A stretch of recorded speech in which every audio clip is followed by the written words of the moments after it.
Hello.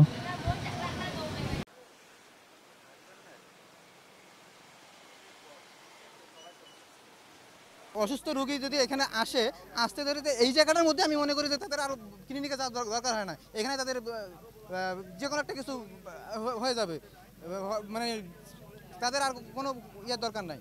আমার কথা হচ্ছে যে আমরা এর আগেও একটা গায়েবী জানাজা করেছি।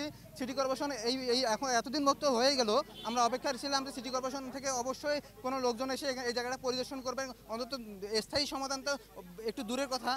এখানে কোনো রকম কোনো মানে প্রাথমিকভাবে কোনো রকম কোনো সমাধান এখানে আমাদেরকে